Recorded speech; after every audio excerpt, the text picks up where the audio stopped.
আসসালামু আলাইকুম প্রিয় ষষ্ঠ শ্রেণীর শিক্ষার্থীবৃন্দ, আশা করি সবাই ভালো আছো। অনুশীলনী 1.3 নতুন ক্লাসে তোমাদের সবাইকে স্বাগত। আমরা ইতিমধ্যে এই অধ্যায়ের 4 নম্বর পর্যন্ত অঙ্ক শেষ করেছি মূল বইয়ের। আজকে আমরা 5 এবং 6 এই দুটি অঙ্ক শিখব। অনেকেই আমাদের কাছে জানতে চেয়েছো যে আসলে কেন আমরা এত অল্প অল্প অঙ্ক শিখাই একটা ক্লাসে কেন আমরা একটা অধ্যায় পুরোটা শিখাই না, অথবা 4টা 5টা 6টা 7টা অঙ্ক কেন শিখাই না। এই কারণটা হচ্ছে যে আমরা একই ক্লাসে যদি অনেকগুলা প্যাটার্ন নিয়ে আলোচনা করি, অনেকে হয়তো বুঝতে পারবা, কিন্তু আমাদের দেশের যারা অধিকাংশ স্টুডেন্ট রুট লেভেলে যেহেতু আমার কাজ করার এক্সপিরিয়েন্স আছে স্টুডেন্টদের নিয়ে, তো একই দিনে যদি অনেকগুলা টপিক আমরা আলোচনা করি তাহলে অনেকের কাছে কিন্তু এটা বোধগম্য হবে না, মানে বুঝতে কষ্ট হবে অথবা বুঝতে পারবে না। আমরা চাই সকলেই যেন ম্যাথে সুপারম্যান হয়। প্রত্যেকটা অঙ্ক এই জন্য আমরা খুঁটে খুঁটে ভেঙে ভেঙে অঙ্ক করি। এই জন্য আমরা এক একটা ক্লাসে সাধারণত একই রকম 2টা 3টা অঙ্ক করার চেষ্টা করি, অথবা বড় জোর 2টা প্যাটার্ন আমরা আলোচনা করে থাকি যেন তোমরা সহজেই বুঝতে পারো। তো আশা করি তোমরা অ্যান্সারটা পেয়ে গেছো। তো আজকে যে 2টা অঙ্ক আমরা করব খুবই ইন্টারেস্টিং অঙ্ক, এবং আমার মনে হয় আজকে যেভাবে আমরা এই 2টা অঙ্ক শেখাবো তোমরা এর পূর্বে কখনো এভাবে শেখোনি। তো চলো শুরু করা যাক। আমাদের 5 নম্বর অঙ্কে বলছে কোন বৃহত্তম সংখ্যা দ্বারা 100 ও 184 কে ভাগ করলে প্রত্যেকবার ভাগশেষ 4 থাকবে। দেখো ভাষাগুলো খেয়াল করতে হবে। বলছে কোন বৃহত্তম সংখ্যা দ্বারা, মানে কোন বৃহত্তম মানে কি সর্বোচ্চ সংখ্যা, সেই সংখ্যা দ্বারা ভাগ করলে যদি 100কে ভাগ করি তবুও ভাগশেষ থাকবে 4, আবার যদি 184কেও ভাগ করি তবুও ভাগশেষ থাকবে 4। সেই বৃহত্তম সংখ্যাটি আমাদের নির্ণয় করতে হবে। ওকে, দেখো এই অঙ্কের ক্ষেত্রে আমরা কিন্তু ট্র্যাডিশনালি যারা শিখাই স্টুডেন্টদের, তাদেরকে আমরা বলি যেহেতু বৃহত্তম সংখ্যা নির্ণয় করতে বলছে, সেহেতু এখানে করতে হবে কি, এই যেহেতু ভাগশেষ থাকবে 4, তাহলে এই সংখ্যা থেকে 4 বিয়োগ করে যে দুটি সংখ্যা পাবো আমরা, সেই সংখ্যা দুটি গসাগু বের করলে অ্যান্সার হয়ে যাবে। হ্যাঁ, এটা 100% কারেক্ট যে অ্যান্সারটা পেয়ে যাব আমরা গসাগু করলে। কিন্তু কেন গসাগু করতে হয়, গসাগু না করলে কি সমস্যা হবে, আমরা এই খুঁটিনাটি এই ক্লাসে আমরা এছাড়া দেখে ফেলবো। দেখো প্রথম কাজ হচ্ছে আমার কি, যে বলছে যে এই বৃহত্তম সংখ্যা দিয়ে যদি 100কে ভাগ করি তবুও ভাগশেষ থাকবে 4, আর এই বৃহত্তম সংখ্যা যেটা আমরা নির্ণয় করবো সেটা দিয়ে 184কেও যদি ভাগ করি তবুও ভাগশেষ থাকবে 4। তাহলে দেখো 100 থেকে যদি 4 বিয়োগ করি তাহলে পাবো কত, 96। তার মানে যে বৃহত্তম সংখ্যাটা আমরা নির্ণয় করতে যাচ্ছি ওই বৃহত্তম সংখ্যা 96কে নিঃশেষে ভাগ করতে পারবে, আর শেষে থেকে যাবে কি 4। মানে 100কে যদি ভাগ করি তাহলে সে শেষে 4 থাকবে, তার মানে 96 পর্যন্ত সে নিঃশেষে ভাগ করতে পারবে। একইভাবে 184 ক্ষেত্রেও চিন্তা করো, যে 184কে যদি ওই বৃহত্তম সংখ্যা দ্বারা ভাগ করি তাহলে শেষে থাকবে ভাগশেষ 4, তার মানে 180কে সে নিঃশেষে ভাগ করতে পারবে।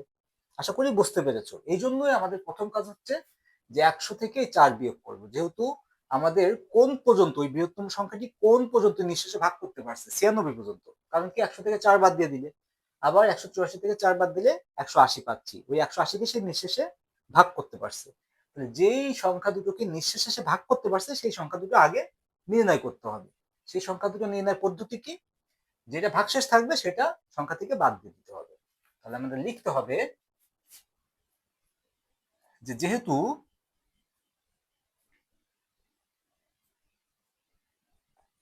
বৃহত্তম সংখ্যা দ্বারা 100 ও 184কে ভাগ করলে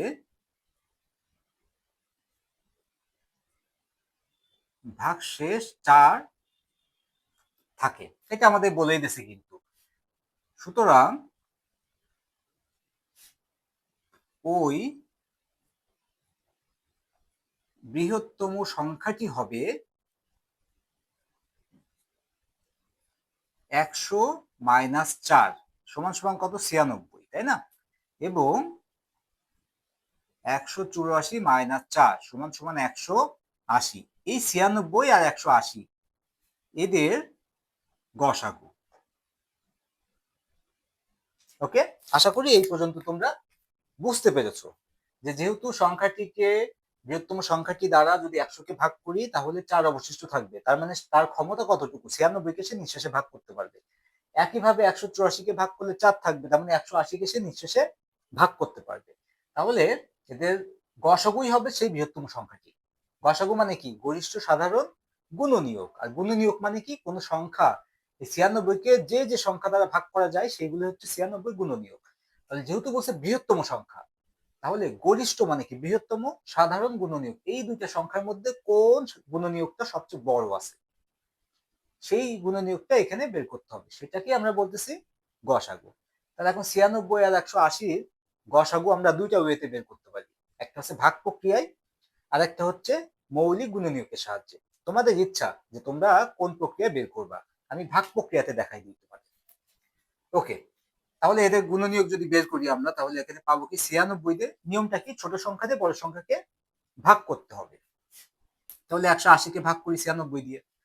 দেখো 96 দিয়ে 180 কে ভাগ করলে একবার যাবে, কারণ দুইবার নিলে কত হবে? 96 দুগুণী 192, বেশি হয়ে যাচ্ছে। তাহলে একবার নিলে হবে কত? 96। বিয়োগ করো, 6 আছে কত হলে 10 হবে, 4 হলে হাতে 1, 9 1 10, 10 আছে কত হলে 18 হবে, 8 হলে। আর যায় না ভাগ করে, তাই না? কারণ এখানে 96, এখানে 84, আর তো ভাগ করা যাচ্ছে না। ভাগ করলে এখন দশমিক আসবে, নেওয়া যাবে না। এখন আমার কাজ কি? এই ভাগশেষ এইটাই হয়ে যাবে ভাজক। আর কাকে ভাগ করবে? তার আগের যে ভাজক ছিল, তার আগের ভাজক ছিল 96। তাহলে 84 দিয়ে আমি এখন 96 কে ভাগ করব। কয়বার যাবে? একবার যাবে। 84 কে 84 বিয়োগ করে দাও।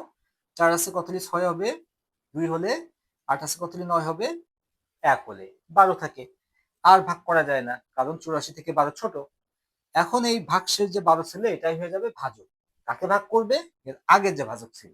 এর আগের ভাজক ছিল কত? 84। ওকে, 84। এবার দেখো তো 12 দিয়ে 84 কে ভাগ করা যায় নিঃশেষে? যায়। কতবার যাবে? 7 বার। 7 বার নিলে 7 12 84। আশা করি তোমরা এই পর্যন্ত বুঝতে পেরেছো। এখন তাহলে দেখো আমরা গসাগু পাচ্ছি কি? সর্বশেষ যে ভাজক। তাহলে এই যে আমরা ভাগ প্রক্রিয়া আসলাম, সর্বশেষ ভাজক পেলাম কত? 12।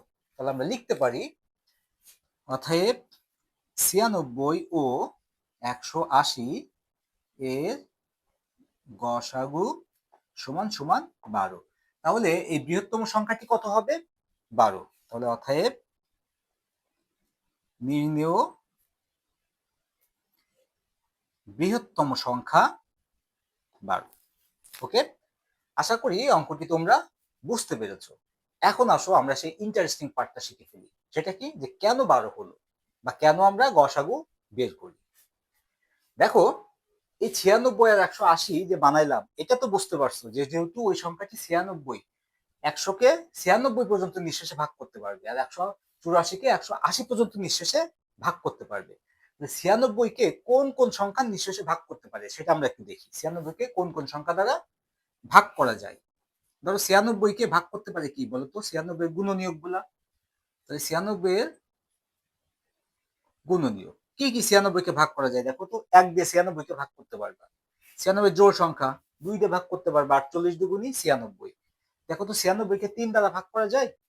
3 দ্বারাও ভাগ করা যায়, কারণ 9 আছে 15। সংখ্যার অঙ্কগুলোর যোগফল 15, তাহলে 3 দ্বারাও ভাগ করা যায়। 3 দিয়ে ভাগ করলে কত হয় বলতো? 32। ওকে, 4 দিয়ে কি 96 কে ভাগ করা যায়?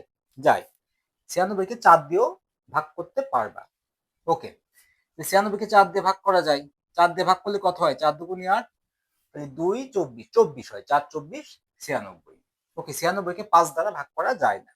6 দিয়ে ভাগ করা যায়, কারণ যেহেতু 2 আর 3 দিয়ে ভাগ করা গেছে। 6 দিয়ে ভাগ করা যাচ্ছে। 96 কে 6 দিয়ে ভাগ করা যায়। 96 কে 8 দিয়ে, 8 12 96, 8 দিয়েও ভাগ করা যায়। 9 দিয়ে ভাগ করা যায় না। 10 দিয়ে ভাগ করা যায় না। 11 দিয়ে ভাগ করা যায় না। 12 দিয়ে ভাগ করা যায়। 8 12 96। ওকে, এরপরে দেখো তো 13 দিয়ে ভাগ করা যায়? যায় না। 14 দিয়ে দেখো তো ভাগ করা যায় কিনা? 14 যদি 6 বার নিই, 6 10 কে 60, 4 6 24, 60 24 84, 7 বার নিলে 7 10 কে 70, আর 4 6 24, যাচ্ছে না। ওকে, 15 দিয়ে যাবে না, 16 দিয়ে যাবে। 6 16 96। ওকে, 16 দিয়ে যাচ্ছে। 17 দিয়ে যায় না, 18 দিকে যায়। দেখো তো 18 তে 36, 70 70 72, 72, না 18 দিয়ে যাচ্ছে না। ওকে, তাহলে 19 দিয়ে, 19 দুগুণে 38, 38 দুগুণে 76, আর 19 না, যাচ্ছে না। 20 দিয়ে যাবে না, 21 দিয়ে যায় না। ওকে, 22 দিয়ে যায় না, 23 দিয়ে যায় না, 24 দিয়ে যায়। কারণ 4×24 = 96। জাস্ট এই যে আমরা 3 দিয়ে বের করছিলাম, 3 গুণ 32, তাহলে 32 দিয়ে যাবে, 48 দিয়ে যাবে, 96 দিয়ে যাবে। ওকে, এই যে এইগুলা হচ্ছে 96 গুণনীয়ক, তার মানে এই সংখ্যাগুলো দ্বারা 96 কে নিঃশেষে ভাগ করা যায়। একইভাবে আমরা যদি এখন 180 এর গুণনীয়ক গুলা বের করি, তাহলে দেখো কি কি আসে। 180 এর গুণনীয়ক, ওকে, 180 কে 1 দ্বারা ভাগ করা যায়, 2 দিয়ে ভাগ করা যায়, 3 দিয়ে ভাগ করা যায়, 4 দিয়ে ভাগ করা যায়, যেহেতু শেষে শূন্য আছে 5 দিয়ে ভাগ করা যায়, 6 দিয়ে ভাগ করা যায়, 7 দিয়ে, 7 দুগুণ 14 যায় না, 8 দিয়ে, 8 দুগুণ 16 যায় না, ওকে, 9 দিয়ে ভাগ করা যায়, 10 দিয়ে ভাগ করা যায়, 12 দিয়ে ভাগ করা যায়, 14 দিয়ে ভাগ করলে 14 কে 14, 4 শূন্য যায় না, 15 দিয়ে, 15 কে 15 দিয়ে ভাগ করা যায়, 16 দিয়ে, 16 কে 16, ওকে, 16 কে 16 তাহলে 20 যায় না, 17 দিয়ে যায় না, 18 দিয়ে যায়, ওকে, 19 দিয়ে যায় না, 20 দিয়ে যায়, 9 20 180, তাই না? 21 দিয়ে যায় না, 22 দিয়ে যায় না, 23 24, 23 দিয়ে যায় না, 24 দিয়ে না যায় না, 26 দিয়ে, এইভাবে তোমরা বের করে নিবা যা আছে। ধরো এখানে যাবে 45 দিয়ে ভাগ যাবে, ওকে, তারপরে যাবে 90 দিয়ে, 180 দিয়ে। এখন এইগুলা হচ্ছে কি 180 এর, তারপরে 30 দিয়ে যাবে, এখানে দেখো আরো যাবে কত দিয়ে, আচ্ছা আমি একটু ক্লিয়ার করে দিই, 20 দিয়ে যাবে, ওকে, 30 দিয়ে যাবে, এগুলা দেখলে আমরা বুঝে ফেলতেছি যে আসলে কত কত দিয়ে যাবে। দেখো 30 দিয়ে যদি করি 318, তাই না? 30 গুণিত 6, 180, ওকে, তাহলে 5 দিয়ে যেহেতু যাবে, 5 কতবার যায়, 35, তাই না? না 35 না, 36, 36 দিয়ে, ওকে, যাবে। তারপরে আর যাবে কত দিয়ে, 4, তাহলে 4 হচ্ছে 45, 4 45, 180, তারপরে 3 দিয়ে, 3 60, 180, তারপরে 2 দিয়ে, মানে 90 দুগুণে 180, আর যাবে 180 দিয়ে। তাহলে এইগুলাই হচ্ছে 180 গুণনীয়ক। অনেক আলোচনা করে ফেলেছি, অনেকে বোরিং হচ্ছে বা কষ্ট হচ্ছে যে কি করতেছে আলোচনা। এখন দেখো মূল বিষয়টা বা ইন্টারেস্টিং পার্টটা, কেন আমরা গসাগু করি এই ক্ষেত্রে, এই ধরনের অঙ্কের ক্ষেত্রে। দেখো 96 কে 1 দ্বারা ভাগ করা যায়, 180 কেও 1 দ্বারা ভাগ করা যায়, 1 তো নেওয়া যাবে না কারণ এক প্রত্যেকের সংখ্যাকে ভাগ করা যায়, ওকে, 2 দ্বারা ভাগ করা যায়, তাই না? ওকে, আমরা একে 2 দ্বারা ভাগ করতে পারতেছি, একেও দেখো 2 দ্বারা ভাগ করতে পারতেছি। তাহলে দেখো এদের একটা গুণনীয়ক আমি পেলাম 2, ওকে, দেখো 2 দ্বারা যদি আমি ভাগ করতাম 100 কে, তাহলে অবশিষ্ট কি 4 থাকতো? থাকতো না। 50 দুগুণে 100, 2 দ্বারা যদি একে ভাগ করতাম অবশিষ্ট 4 থাকতো না, কারণ এটা জোড় সংখ্যা 2 দ্বারা নিঃশেষে বিভাজ্য হতো, তাহলে 2 কিন্তু নেওয়া যাচ্ছে না। দেখো 96 কে 3 দ্বারা ভাগ করা যায়, আবার 180 কেও 3 দ্বারা ভাগ করা যায়। 3 দিয়ে ভাগ করলে কিন্তু 4 থাকতো না, কারণ 4 এর মধ্যে 3 আবার যায়, 3 অক্ষে 3, তাহলে ভাগশেষ থাকতো 1। ওকে, আবার দেখো 96 কে 4 দ্বারা ভাগ করা যাচ্ছে, একেও 4 দ্বারা যাচ্ছে, একে 6 দ্বারা ভাগ করা যাচ্ছে, একেও 6 দ্বারা ভাগ করা যাচ্ছে, ওকে, একে 12 দ্বারা ভাগ করা যাচ্ছে, একেও 12 দ্বারা ভাগ করা যাচ্ছে। এবার দেখো তো এরপরে আর কোনো কমন সংখ্যা আছে কিনা যে একই সংখ্যা দিয়ে দুটাকে ভাগ করা যায়? আর তুমি কোনো কমন সংখ্যা পাবা না। একে ধরো 16 দিয়ে ভাগ করা যায়, কিন্তু একে তুমি পাবা না 16 দিয়ে ভাগ। একে দেখো 15 দিয়ে ভাগ করা যাচ্ছে, একে যায় না। একে 24 দিয়ে যায়, দেখো 24 দিয়ে, কিন্তু একে যায় না। একে 32 দিয়ে যায়, 32 দিয়ে একে যায় না। তার মানে এদের মধ্যে আর কোন কমন কোনো গুণনীয়ক নাই। এখন আমাদের কি বলেছিল, কোন বৃহত্তম সংখ্যা দ্বারা 100 ও 184 কে ভাগ করলে প্রত্যেকবার ভাগশেষ 4 থাকবে। তাহলে দুইটা সংখ্যাকে ভাগ করব, ভাগশেষ থাকবে 4, তাহলে 4 বাদ দিয়ে দিলে থাকে 96 আর 180। তার মানে যে সংখ্যাটি নির্ণয় করব আমি, সেই সংখ্যাটি 96 কে নিঃশেষে ভাগ করতে পারবে আর 180 কে নিঃশেষে ভাগ করতে পারবে। 96 কে আর 180 কে অনেকগুলো সংখ্যা দ্বারা নিঃশেষে ভাগ করা যায়, দুইটাকেই যেহেতু ভাগ করতে হবে নিঃশেষে, কমন গুলো নেব। এই কমনের মধ্যে যেহেতু বলছে বৃহত্তম সংখ্যা, এই কমনের মধ্যে সবচেয়ে বড় সংখ্যা কোনটি? 12। এই 12টাই হচ্ছে এই দুটা সংখ্যার গসাগু। এই জন্যই আমরা যখনই বলে দেই কোনো সংখ্যা, যে কোনো বৃহত্তম সংখ্যা দ্বারা এত এতকে ভাগ করলে ভাগশেষ এত থাকে, আমরা সেই সংখ্যাটি কি করি, এই যে ভাগশেষ বিয়োগ করে দিয়ে সংখ্যা 2টা থাক 3টা থাক সেগুলার গসাগু বের করি। তাহলে আশা করি তোমরা অ্যান্সার পেয়ে গেছো যে আমরা কেন গসাগু করি। কারণ এই যে গসাগু করলে আমরা যে অ্যান্সারটি পাবো, আমরা যদি এমনিতে এইভাবে বের করি সেই সেম অ্যান্সারটি পাবো। এটা অনেক লেন্দি প্রসেস, ঝামেলার প্রসেস। সহজেই আমরা গসাগু করলে পেয়ে যাই অ্যান্সারটা। এই জন্য আমরা গসাগু করি। তাহলে আশা করি তোমরা বুঝতে পেরেছো এই বকবকানি ফলটা অবশ্যই মঙ্গলজনক। ওকে, তাহলে আমরা 6 নম্বরটি করে ফেলি। 6 নম্বরটি কিন্তু সেম একই প্রসেসে হবে। তাহলে 6 নম্বরে আমাদের কি বলছে দেখো, আমাদের বলছে কোন বৃহত্তম সংখ্যা দ্বারা 27, 40 ও 65-কে ভাগ করলে যথাক্রমে 3, 4, 5 ভাগশেষ থাকবে। তার মানে আমি যখন 27-কে ভাগ করব সেই বৃহত্তম সংখ্যা দ্বারা, তখন ভাগশেষ থাকবে 3। যখন 40-কে ভাগ করব ভাগশেষ থাকবে 4।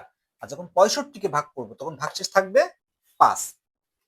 তাহলে দেখো আমরা এখানে কি লিখতে পারি, লিখতে পারি কি এই পূর্বের সংখ্যার মতো, শুধু এখানে সংখ্যাগুলা চেঞ্জ হবে। লিখতে হবে কি, ওকে, যে বৃহত্তম সংখ্যা দ্বারা, যে বৃহত্তম সংখ্যা দ্বারা 27, 40 ও 65-কে ভাগ করলে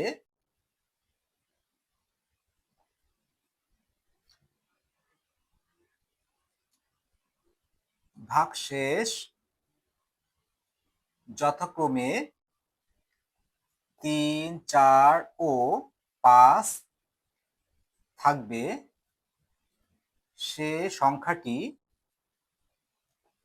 হবে 27-কে ভাগ করলে 3 অবশিষ্ট থাকবে, তাহলে সে ভাগ করতে পারছে কোন পর্যন্ত, 24 পর্যন্ত, তাই না? মানে 27 থেকে 3 বাদ দিয়ে দিব, 24। তারপরে 40-কে যদি ভাগ করি তাহলে অবশিষ্ট থাকবে 4, তাহলে সে ভাগ করতে পারছে কোন পর্যন্ত, 36। এবং 65-কে যদি ভাগ করি ভাগশেষ থাকবে 5, তাহলে ভাগ করতে পারছে 60। তাহলে 24, 36 এবং 60-কে ওই বৃহত্তম সংখ্যা দ্বারা নিঃশেষে ভাগ করে গেছে। তাহলে এই তিনটা সংখ্যার গসাগুই হবে আমাদের সেই বৃহত্তম সংখ্যা। তাহলে কি লিখতে পারি, যে সংখ্যাটি হবে 24, 36, 60 এর গসাগু। ওকে, আশা করি তোমরা এটুকু বুঝতে পেরেছো। এখন এদের গসাগু বের করতে হবে, 24, 36 এবং 60-এর গসাগু বের করতে হবে। এখন এই তিনটা সংখ্যার গসাগু আমরা দুইটা উপায় বের করতে পারি। একটা হচ্ছে যে মৌলিক গুণনীয়কের সাহায্যে, আর একটা হচ্ছে ভাগ প্রক্রিয়াতে। তোমাদের ইচ্ছা তোমরা কোনটাই বের করবা। ওকে, এখন আমি দুইটাই, প্রথমটা যেহেতু দেখাইছি গুণনীয়কের ভাগ প্রক্রিয়াতে, তাহলে এই অঙ্কটা আমরা গুণনীয়কের সাহায্যে দেখাই। গুণনীয়কের সাহায্যে করতে গেলে আমাদের কি করতে হবে, 24, 36, 60-এর মৌলিক গুণনীয়ক গুলো বের করতে হবে। তাহলে আমরা লিখতে পারি যে 24, 36 ও 60 এর 60-কে মৌলিক গুণনীয়কে বিশ্লেষণ করি।